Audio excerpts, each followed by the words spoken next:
Okay, but we're in Armageddon. Who cares? It's time to focus right here, right now. Hikaru Nakamura in second place coming into round 7. Magnus Carlsen in first place in round 7. A battle of the tournament leaders. Remember, in round 2, it was Magnus Carlsen who won this Armageddon battle with white. Will Hikaru Nakamura serve revenge? And this is early days. This was not the Nimzo Indian. It was actually Magnus Carlsen who switched things up first. He went for a Queen's Gambit, declined, and very tense position here. We see black with 2 very strong pawns in the center, but at any moment, this structure could change. We could see a capture of pawns. Black would be left with an isolated queen's pawn. A very fluid position, all pieces on the board as well. Hikaru really flexible with white structure. 3.5 minute time advantage on the clock. This one is going to be a lot of fun to watch, Hannah. It will be, because he keeps increasing his time advantage. Starts with 3 extra minutes for white, but black has draw odds. That is the Armageddon format. Magnus will need to speed up, because there is no increment until move 41. So this is crucial that you don't get flagged. A change of openings. Advantage Hikaru or Magnus, David? I was going to say Hikaru, except it looks like he might have just sacrificed a pawn. I'm not sure by choice or design. Knight takes d4. Is that a move right now? It is a move, and you should just highlight it real quick. You could even show it. It's on the board. If I have my, yeah, it's on the board. If queen takes d4, bishop c5, we don't even have to analyze. Oh, and Hikaru knows what he's doing. Yeah, he looked up to the ceiling. Best Harmon inspiration. Okay. And this is what he wanted. This is what he wanted, and you can tell Hikaru has caught Magnus by surprise a little bit. Also, a 4-minute advantage on the clock. It started as 3. It is now 4. I have a feeling this might be preparation. Wow. I think it is. Yeah. He's only spent, 37 seconds, Hikaru, to play 17 moves. That's an average of just over 2 seconds per move, but over the board that is tough, and it's a complicated position. Nobody gives up a pawn like that and reacts instantly, without a shake of the head, without a pause even. Magnus here, he's walked into a landmine. He did. Apparently knight takes d4 is a mistake, and here the best move for black, all the suggestions of the computer are to give up the rook, not move it, give up the exchange. He moves it though. What does Hikaru have in store? He drops his bishop back. Remember, that knight was poisoned. The white queen couldn't have taken that piece. There would have been a deadly pin on the diagonal, so it's now the bishop doing the work. The bishop is going to kick the black knight back, and material balance restored. And it is now a 5-minute advantage for Hikaru on the clock. This is... Okay, I hate these types of comparisons. I really do, when we try to do the how much time on the clock is worth as compared to like a piece or a pawn. I really hate when commentators do that. But this is a significant advantage on the clock, and it is borderline material, especially when white is also just better, and Magnus knows it. Yeah, he regained the material with interest here, and he just has total light square domination. The white bishop on g6 will contribute to so many checkmating patterns around the black king. Long-term, short-term, Magnus in huge trouble. He is in trouble. White has the pair of bishops, and it's equal material. So much time for Hikaru, and maybe it's going to be an extra pawn if black cannot hold on to the d pawn after knight e2 or knight b5. I don't know exactly where you need to be going with the knight, but how do you defend the pawn? Hikaru does just that. You called it, Anna. Knight to e2 is going to win the d4 pawn. The best move, according to the computer, is to play knight d5, but it's the only move, meaning this is not a move that Magnus has to find to be better. This is probably the only move Magnus can play in order to not be significantly worse. There's also queen to b3 coming to highlight real quick, and those tactics are problematic. On the long diagonal, the light squares are an issue. Black doesn't have a bishop to guard him. Magnus is in big trouble, and Hikaru Nakamura bringing the heat in Armageddon here, trying to exact his revenge from round 2. Look at the body language as well. I was just going to say the same, David. He's so confident. You can see it. You can see it while also looking at Magnus doing the opposite. He knows he's in a very, very difficult spot here, if not already lost the position. Knight d5, that is a tough move. It's just giving away a pawn, but I think the idea is to land a potential knight f4 idea. The black knight will continue its journey if the white knight on e2 ever moves, but Magnus doesn't find it. The blue arrow move not found, and the bar continues to climb, to grow. Magnus looking up at the screen in the tournament hall. He's checking the move counter. We've reached 20 moves. Still another 20 before he gets any increment. He's already down to 3 minutes. Danny, you mentioned it's worth material here. I fully agree. And again, I hate those comparisons because it's always subjective. It's like saying the bishop pair is worth 7 and the knight and bishop are worth 6. The math doesn't matter. What matters is the specifics of the situation. But this specific situation sucks for Magnus. He's down a ton of time on the clock, and it is so much against a guy like Hikaru who's so fast. That's why he looked up at the monitor. How many moves do I have to make to start getting some time back? Oh my God, 20 of them. At move 40, I will start getting 1 second per move after that. Anna, as you've said many times, though, 1 second is just barely enough not to physically flag. It's not going to be a lot to help the position. It's very different to have 1 second increment online than it is for over-the-board chess, where you need to make a move and also press the clock within that split second. Ooh, knight d5 now found, but I keep looking at queen to b3, by the way. That's just on my radar. Now if I play it, you take a 4, rook e8. No, you have queen d5. Okay, so it doesn't win the queen. There's rook d6 there, Danny. Oh, rook d6 does win the queen, though. So the idea, queen to b3 looks great. Is he about to just go for that insane line where the knight on f4 is hanging? He does doing see it. Queen to b3. Been waiting for it. It's brilliant. Rook to d6 check will be the discovery that wins the queen. Magnus Carlsen is going down in Armageddon. Hikaru Nakamura getting the job done. A little bit of a spinny there, a spinny piece, and now we see Hikaru Nakamura almost the full duck lips there. Hikaru was happy with his position. This is incredible. This is a masterclass from Hikaru so far, but Magnus gives up his queen. There was a discovered check. The black king had to run into the corner. It's going to be a rook and a knight for a queen. Magnus actually is quite fond of giving up material in this way. He doesn't care about queens. He really values piece play. Black does have a passed pawn on the d-file, but yeah, objectively, we know it's lost. But I don't think Magnus is fond of this particular one, though. I think he likes it, and he always senses that moment, David, to your point, to flip the script from a practical perspective, make his opponents uncomfortable. You're right, but not here. I mean, here White can put the bishop on e4, and won't be surprised if Hikaru does it. He's probably just calculating whether he can do even worse, like queen takes b7. But bishop e4 looks simple, coordinate, and when you've got 4 minutes on the clock, too, Anna, pretty tough. This is an incredible game, and Hikaru Nakamura has been brilliant. The preparation, the way he found some of these extremely sharp moves, some of it was preparation, but the rest of it, like queen b3, he finds these double exclamation mark moves over the time within such a short think. It's funny, I was wondering, I kind of had a feeling he was calculating queen takes b7. Indeed he was, and Hikaru was so accurate. David, you've said it many times, that when he has the chance to do whatever it is, to put his foot down in these positions and just ruthlessly convert, he often does. Yeah, this is why he's so consistent in Title Tuesday, so dominant in Bullet Brawl. Hikaru, he senses when to change the speed. I mean, he's slowing down now, really professional, because he's done the hard work. He's got the material advantage. He's got 4 extra minutes.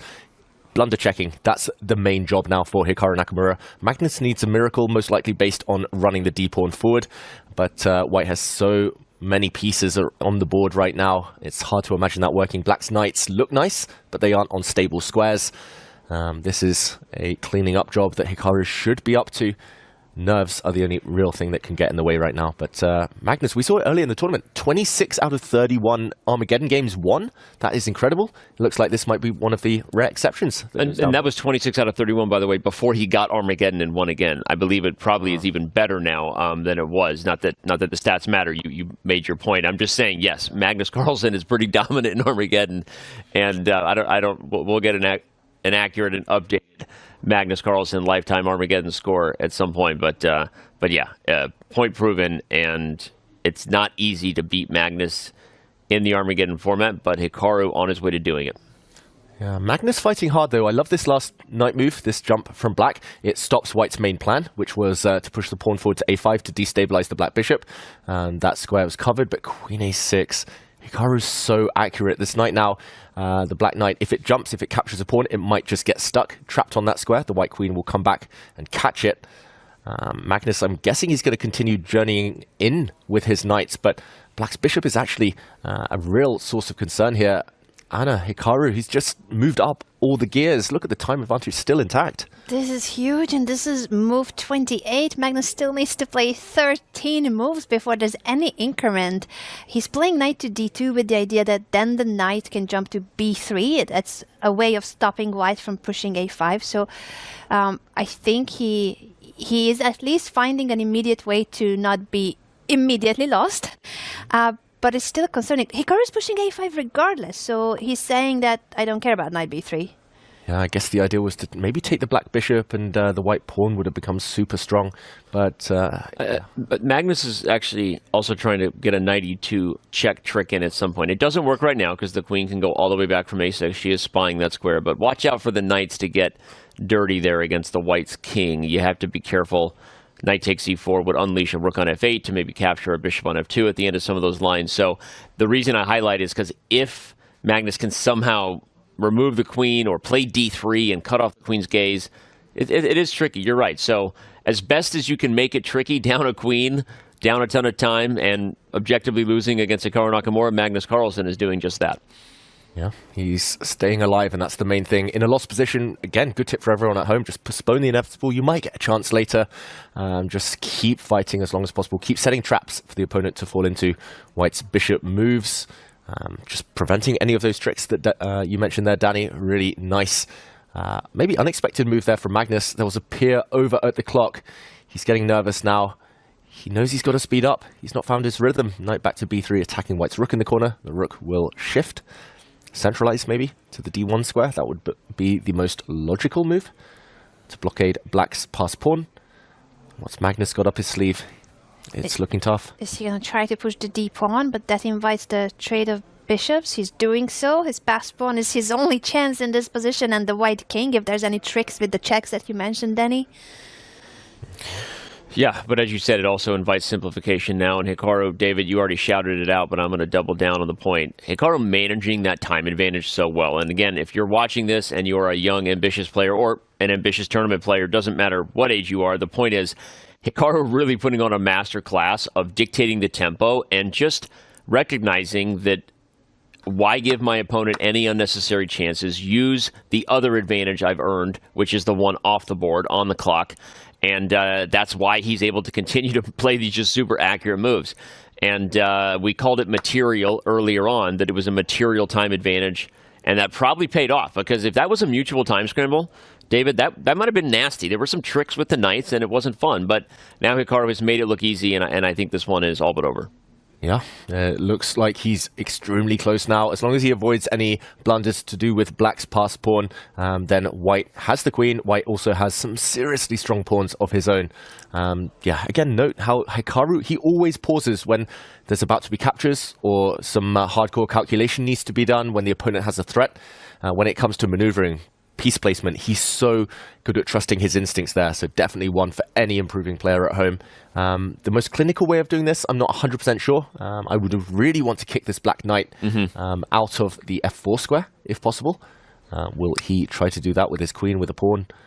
Yeah, you can play g3. You could play queen b4 as well, which attacks the knight and guards d2. Maybe even queen f7 as a way to attack the knight. Okay, he goes for the pawn move, which that's the most human way to do it. As long as you've calculated that your king doesn't get in trouble, that makes a ton of sense.